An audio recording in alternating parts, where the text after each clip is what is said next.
You're listening to The Building Code, your guide for a better way to run your business. I'm Tom Houghton. Hey, Tom, I'm Paul Worth. Well, g'day, Paul. Good. That's a little tip into or a peek into who we have on the podcast today. That's right, little peek ski. Tom's in his accent. That's me, Accent Tom here, getting ready to talk to Darren Brown from Decking Sydney. We've got him joining us on the podcast today. We're going to dive right in, first of all, talking about technology and construction and how they're using it. So, Darren, welcome to the podcast. Let's talk about technology and construction. For me, Buildertrend was a massive wake-up call because we've been using it for close to over 2 years now. Where originally, basically, we were just running off everything off Google when I first came into the company. I found it was good. It had its purpose, but on site, it was quite clunky. It was, if you're uploading photos, if the iPad shut off, like the photos would be lost. So you'd have to restart the whole process again. So we went through, because at the time we had 5 teams running on site. So it was hard for me to keep track. So at the end of every day, I'd have the boys message me and say, just a simple text message saying, this is what I've done for the day. Then I'd log it into Google, which was the Google Drive. Found that was quite clunky as well, very, very slow and tedious. And then, so we moved over to another platform where the boys could clock in every day and I could see what was actually going on. That was to a sense that we did use another project management software. I won't name it, but it was, we had the timesheets and the project management software basically running off 2 different platforms, which again was just so slow. And it was just funny. I was actually on social media one day on Instagram, and Grant from Cut Above Constructions, he was using Buildertrend. And as soon as I saw it, he'd done a bit of a demo of what they use it for, and I just thought, this is it. I need it. Went to Jamie, who's the director of, he's the managing director of Decking Sydney, said this is what we need, and yeah, he jumped straight on board as well. So he was more than happy to integrate it in. So yeah. It's been a lifesaver on my part. So that's great to hear. Love hearing that. Give us a little bit about a background on yourself and the company for those people who don't know about Decking Sydney. So Jamie started the company, I think, in 2012. I have worked with Jamie previously. He's from England, so he had his own decking company in England, moved out here, started a new life out here, and I worked with Jamie on and off on some bigger projects. I was mainly subcontracting to Jamie. Went out on my own for an extended time. Decking Sydney in that time that I was away actually got quite big quite fast. They were doing a lot of commercial decks, a lot of residential decks, but in a sense, I think it was just getting a bit too much for Jamie to handle by himself. At the time, I was actually running my own decking company as well. And then he approached me and said, look, I need someone who basically knows how to run a decking company, knows how the ins and outs work, know how to build a deck. That's the main thing. And just at the time, we had our first child, so me and my wife. So it actually probably worked a lot better for me moving over that way. Jamie, it wasn't if I come in and he had full restraint over me. He actually let me do what I wanted to do. In terms of design, looking after the boys on site, I think he needed to step away from that. So that's how I come into working here full time. So, and I haven't looked back since. I love every minute of it. That's fantastic to hear. Yeah. Can you give us an idea about how big is the company now? Employee size, number of projects per year? What are we talking about? Okay. So I think at the moment because of the COVID that has happened, we have scaled back quite considerably. Christmas time, we were running at 8 teams, 8 teams of 2 to 3 people, which was quite stressful, and it was quite in a big scale that even though there was 8 jobs going, like we used to discuss it, there's 8 jobs that are going, but there's 8 jobs that are finishing and 8 jobs that need to start. So in effect, you really got 24 jobs that are backed up onto each other. Now we're back down to 3 teams and 4 jobs, just mainly because of the COVID situation that's happened. It's changed my role up considerably too, because we have certain targets we need to meet for the overheads of the company to keep running. So I took it, we had a discussion that thought it's better that I actually go back on the tools myself, run a team. And the guys that we now have on site, we have the 3 teams that are all very, very capable, who have been with the company for quite some time now. So we did have to scale back. It was unfortunate, but I think in the current climate, I don't think there has been a company that hasn't had to scale back. So, we just had to move with the times. We're hoping by Christmas we can go up to 4 to 5 again. But we've had discussions not to go to 8. We thought it was just a bit too much. If we do go to 8 again, we will need another project manager. So, which we can always run off Buildertrend as well, that's the great thing about Buildertrend, that everyone just works in with it together. So, yeah. That's great. So I think we need to pause and make sure if you're not following Decking Sydney on Instagram, you have to. So it's just at Decking Sydney. And the reason why I say you have to is Instagram, if you're like me and you follow a lot of people on Instagram, you see a ton of content. But the content that you guys put out and the projects you work on are so impressive and so unique. That's what caught my eye. And I was like, we've got to have these guys on the podcast because the project. So I guess my first question to that is, my first statement to the listeners is make sure you're following them. But the second thing is, once you follow them, I guess the question is, how do you find these projects, or, what's the inspiration? How does that all work? Well, I'll be completely honest. I got a lot of the inspiration for our deck designs actually got from American deck builders, from Northern Hemisphere. I've always said, because when I started the actual, we had a Decking Sydney Instagram page, and it was what Jamie and the office was running at the time. And when I come over, I brought my Instagram page over. So it was a lot of probably the photos that you see halfway down were all my projects I used to do from other company. So we brought that over because I already had a bit of a following base on it. And I found ever since we started doing the stories, which I was on site doing the stories, explaining what we're doing, that's when it actually took off.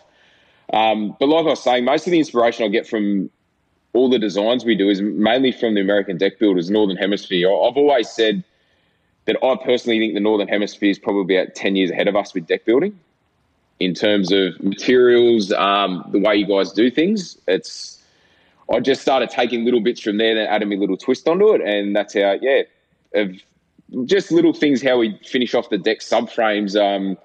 A lot of clients haven't seen boards going vertical, and as soon as we offer it to them, they go, oh, geez, that looks good. But as soon as you say it in theory, they don't like the idea of it. As soon as you show it, they just love it. So we are getting a lot more people taking up little options like that now. So, yeah. That's fantastic. Obviously, it does help to kind of see it. Again, that's another plug for join the visual journey that you can find at Decking Sydney on Instagram. Make sure you give them a follow. Thanks. So you're obviously decking specialist. We would probably consider you a specialty contractor here in the States. Talk about that journey and using technology, because I think a lot of people that listen to the podcast that would consider themselves, either they're roofing or they're doing decks, these specialty contractors, they don't always see the benefit of technology in it, but it seems like it's made a lot of sense for your business. So maybe you could share about how you came to that conclusion. Yeah, I suppose technology in every industry has just come leaps and bounds in the last 5 years. In terms like what we're doing now is talking, this wouldn't have happened 5 years ago. So, and I guess that's where I suppose Jason from Dr. Dex, he was one who I was reaching out to a lot through social media, and that's where he was actually demonstrating on how to do things. And I suppose it's all right to, hear about things on the internet, just read stuff, blogs and that, but unless you see someone do it, it's hard to grasp. And I guess that's where the main thing comes on board. Even tutorials, like even the demonstration videos we get now of different decking materials, because even the technology that, the building materials has come a long way. Like it just used to be a hardwood deck or a timber deck, and then that's it. But every single composite deck board now has a different way of fixing it. So, and it's not just here's a sheet of paper, this is how you do it. So if the boys ever get stuck on site, this is another thing where Buildertrend's great, because I actually have a folder where all the demonstration videos are, they're all uploaded onto their all the manuals the boys need. So if they ever get stuck on site, they can just review to that straight away, and just if they've got a question and it's hard for me to answer over the phone, they just revert to that. And I suppose the FaceTime is another great thing too, because that's another thing. If they are stuck on site, they always FaceTime me and say, look, can you have a look at this for me? I can be on a site working myself, and all it takes is 5 minutes out of my day to have a talk to them, have a look what's going on there, where, 5 years ago I'd be driving halfway across Sydney, I'd be losing half a day. So I think the technology does cost money to start, but in the end it saves money. I personally think it's going to save a lot more money than what it's going to cost to implement different technology on site. Yeah, that's a great point. Again, finding out the benefit of it in the long term, right? It may seem like a big upfront cost, but you're obviously going to be saving more in return after you get it implemented and up and running and using it across the team. Definitely right, definitely. And the other thing too is mistakes on site. Like as contractors, carpenters, I know I think you guys are called contractors over there. Yeah.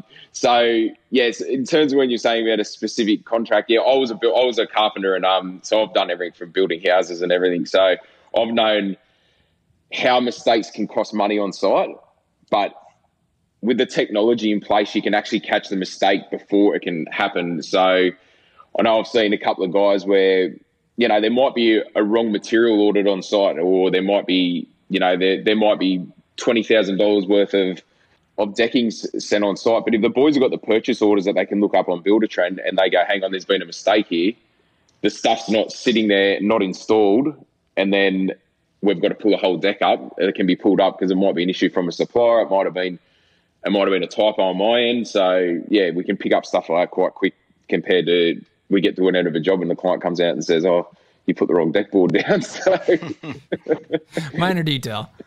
Yeah, definitely.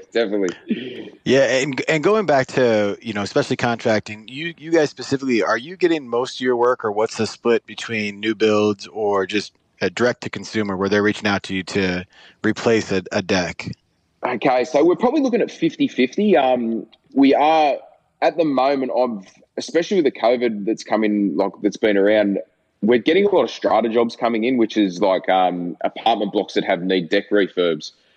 Because travel's banned at the moment, there's been a lot of money that's obviously sitting in the strata account. So I think a lot of people are starting to look at what's going on around the home and say, look, I think this needs to get redone.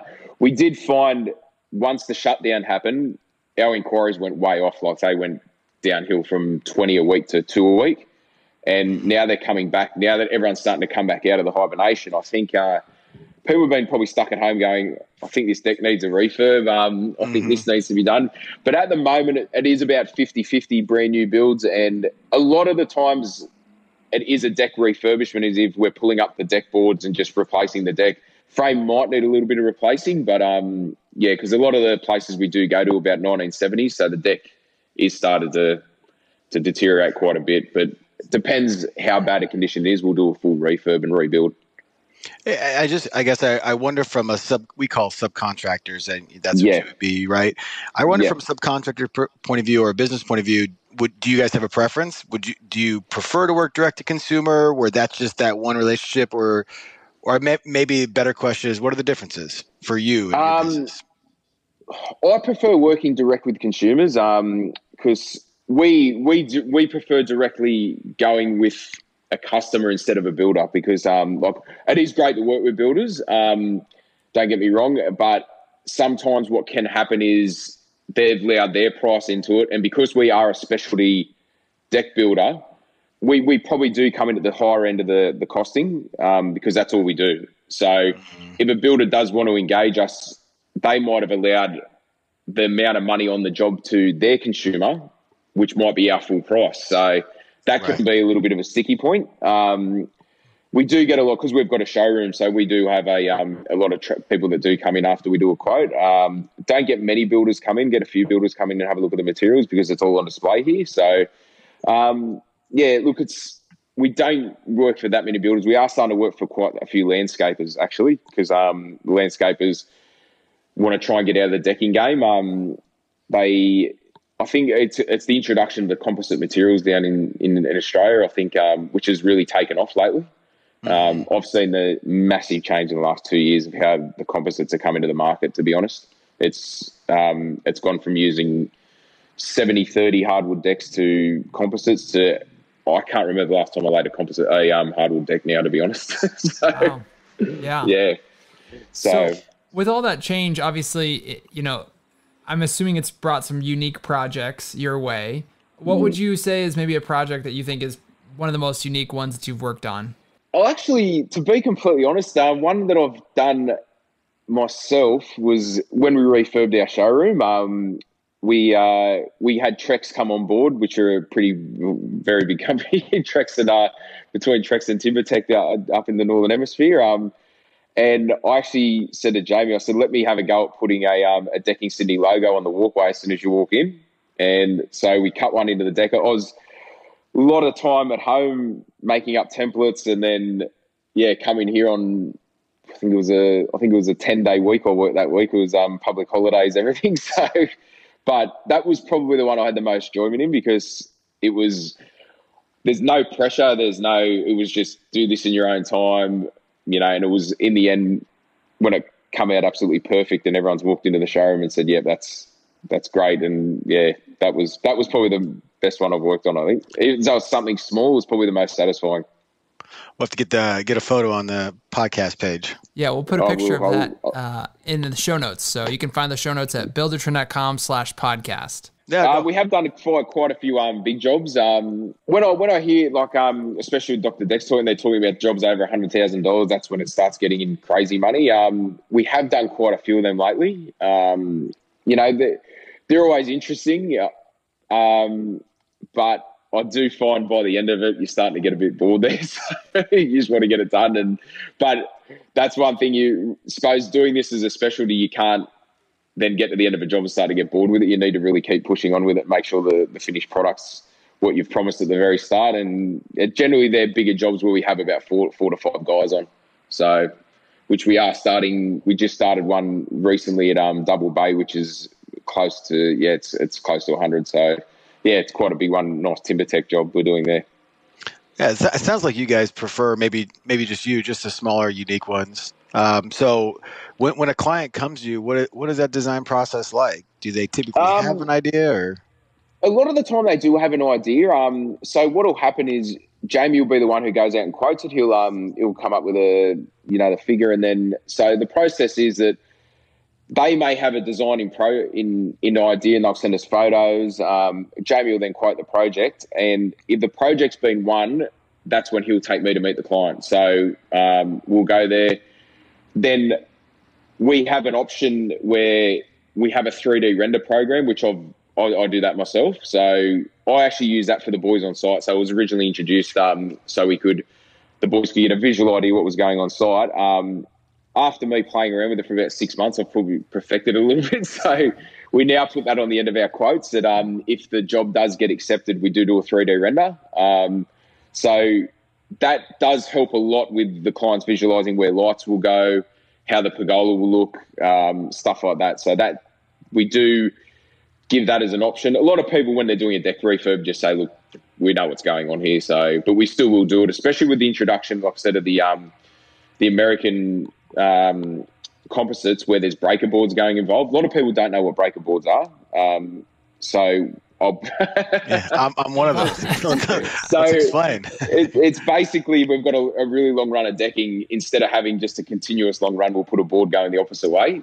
Saves a lot of butt joints. Well, it does save, the whole point is to save butt joints in the deck. So a client will say, what's a breaker board? So I'll do up a 3D render and say, look, this is what it'll look like. And 9 times out of 10, they will take it. So that's smart. Great. It's great to hear. Obviously, we have a great Australia, New Zealand client base, and we appreciate the heck out of them. And it's always good to hear kind of how COVID's going down there. It's just the life we live right now. And exactly. It is unfortunately. But look, I probably can't say how much Buildertrend has actually saved my job. It's immensely, to be honest.